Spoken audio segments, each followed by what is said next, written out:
حضرت خباب بن ارت رضی اللہ تعالی عنہ حضور کی خدمت میں حاضر ہوئے. حضور کعبۃ اللہ کی دیوار کے ساتھ بیٹھے ہوئے تھے. کافروں نے اتنے دکھ دیے، اتنی تکلیفیں دی کہ یہ تھوڑے سے پریشان ہو گئے. تو آقا کریم نے فرمایا خباب بس گھبرا گئے ہو، تم سے قبل ایسے لوگ بھی گزرے ہیں جس کے جسموں کو لوہے کی کنگھیوں سے چیرا گیا، حتیٰ کہ ان لوہے کی کنگھیوں کے دندانے کے نشان ان کی ہڈیوں پہ پڑے، ان کی لکیریں ان کی ہڈیوں پہ آئیں اور یوں لوہے کی کنگھیوں سے ان کی بوٹیاں نوچی گئی اور ان کو کہا گیا دین کو چھوڑ دو. انہوں نے کہا جو کرنا ہے کر لو، ہم دین کو نہیں چھوڑ سکتے. حضرت زکریا کے سر پیارا رکھ کے پاؤں تک چیر دیا گیا. لیکن پڑھو ان کی سیرت، ان کی زبان سے اف بھی نہیں نکلی. زخم پہ زخم کھا کے جی، خون جگر کے گھونٹ پی، آہ نہ کر لبوں کو سی، یہ عشق ہے دل لگی نہیں. تو خوشی ملے تو تب بھی اور غم ملے تو تب بھی جو دائرے میں رہتے ہیں وہی کامیاب اور بامراد ہے. ظفر اسے آدمی نہ جانیے چاہے جتنا بھی ہو صاحب فہم و ذکا. ظفر اسے آدمی نہ جانیے چاہے جتنا بھی ہو صاحب فہم و ذکا. جسے عیش میں یاد خدا نہ رہی، جسے تیش میں خوف خدا نہ رہا.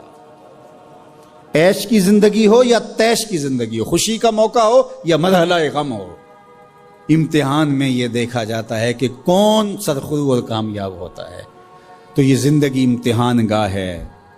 کبھی مال کی فراوانی امتحان، کبھی غربت امتحان، کبھی پھلوں کی کثرت امتحان، کبھی پھلوں کا لٹ جانا امتحان، کبھی اولاد کی کثرت اور فرما بردار اولاد نصیب ہو جانا یہ امتحان، اور کبھی اولاد کا مر جانا یا نافرمان نکمی اور آوارہ اولاد پلے پڑ جانا یہ امتحان. یہ امتحان زندگی. کبھی دولت ہی دولت انبار لگ جاتے ہیں اور کبھی دو لقموں کے لیے بندہ ترستا ہے، یہ بھی امتحان. کبھی ماں باپ ہیں، بہن بھائی ہیں، رشتہ دار ہیں، ان کے سایہ عاطفت میں زندگی گزرتی ہے. اور کبھی کندھوں پہ اٹھا کے باپ کو بھی قبر میں اتار چکے ہوتے ہیں، ماں کو بھی لحد میں اتار چکے ہوتے ہیں. کوئی کندھا بھی نہیں ہوتا جس پہ سر رکھ کے آنسو ہی بہا لیں. وہ لمحے بھی ہوتے ہیں، وہ گھڑیاں بھی ہوتی ہیں، وہ بھی گھڑیاں ہوتی ہیں. تو اللہ بندوں کا امتحان لیتا ہے، دے کر کے بھی اور لے کر کے بھی. اب کون ہے جو دونوں مرحلوں میں شکریہ ادا کرتا ہے؟ جو اللہ کے بندے ہوتے ہیں وہ کبھی بھی اللہ کی رضا کے دائرے سے باہر نہیں نکلتے. ان کے دو ہی رنگ ہوتے ہیں، کبھی شکر کرتے ہیں، کبھی صبر کرتے ہیں. نہ ملے تو صبر کرتے ہیں، مل جائے تو شکر کرتے ہیں. اور پھر ان کے پاس فراوانی ہو تو اپنے اطراف میں رشتہ داروں کو، اعزاؤں کو، اقربا کو، گلی محلے کے لوگوں کو. جو ایسے حالات کے اندر جس کے پاس فراوانی ہے وہ اپنا مال لوگوں کی ضرورت کے لیے نہیں نکالتا، وہ ناکام ہے امتحان میں. چاہے وہ کوئی بھی ٹائٹل رکھتا ہو، وہ چاہے پیر کا ٹائٹل اس کے پاس، چاہے عالم کا ٹائٹل اس کے پاس، چاہے وہ سیاستدان ہو، چاہے وہ کچھ بھی ہو.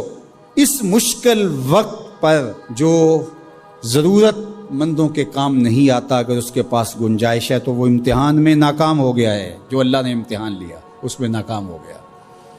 اور دوسرا جو مصیبت میں پھنس گیا وہ اپنی سفید پوشی کا آخری حد تک بھرب نہ ٹوٹنے دے. تو میں اور آپ لمحہ لمحہ امتحان گاہ میں کھڑے ہیں. میں ممبر پہ بیٹھا ہوں تو میں بھی امتحان میں ہوں، آپ یہاں بیٹھے ہیں آپ بھی امتحان میں ہیں. فیکٹری کے مالک بن کے سیٹ پہ بیٹھے ہیں آپ بھی امتحان میں ہیں. اقتدار کی مسند پر بیٹھنے والے سب سے بڑے امتحان میں ہیں، کیونکہ سب سے زیادہ تو ان سے پوچھا جائے گا نا. اللہ تعالی ہمیں اس امتحان میں کامیابی دے، اور اللہ تعالیٰ اس وقت ملک کے جو حالات ہیں اپنے کرم سے ان کو درست فرمائے. ام حسبتم ان تدخلوا الجنہ، کہا تم سمجھتے ہو کہ جنت میں یوں ہی چلے جائیں گے؟ تم سے قبل جو لوگ تھے انہیں جھنجھوڑ کے رکھ دیا گیا، یہاں تک کہ وقت کا جو نبی تھا وہ بھی پکار اٹھا مالک تیری مدد کب آئے گی؟ تو پھر ہم نے کہا بس اللہ کی مدد آیا چاہ رہی. تو اللہ تعالیٰ نے ابتلا رکھی ہوئی ہے ہر ایک کے لیے. یہ نہیں ہو سکتا کہ دنیا میں آئیں اور ابتلا کے بغیر ہی گزر جائیں.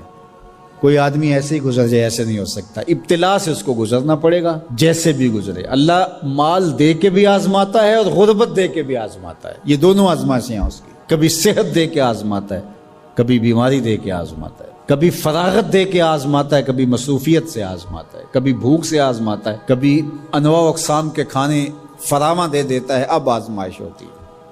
تو آزمائش تو ہے۔ اور حضور علیہ السلام سے حضرت ابو سعید خدری رضی اللہ تعالیٰ عنہ ملنے گئے تو آقا کریم علیہ السلام بخار میں مبتلا تھے، حضور کے اوپر لحاف تھا، کمبل تھا، تو انہوں نے کمبل کے اوپر ہاتھ رکھا تو بخار کی گرمی، جو جسم گرم ہو جاتا ہے بخار سے، وہ گرمی کمبل کے اوپر سے محسوس کی۔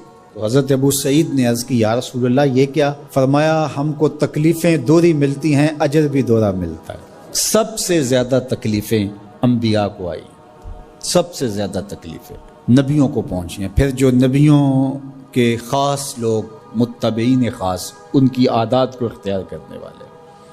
امام فخر الدین رازی نے تفسیر کبیر میں لکھا ہے کہ مکے سے لے کر طائف تک 70 ایسے نبیوں کی قبریں ہیں جن کی وفات صرف بھوک اور پیاس کی وجہ سے ہوئی۔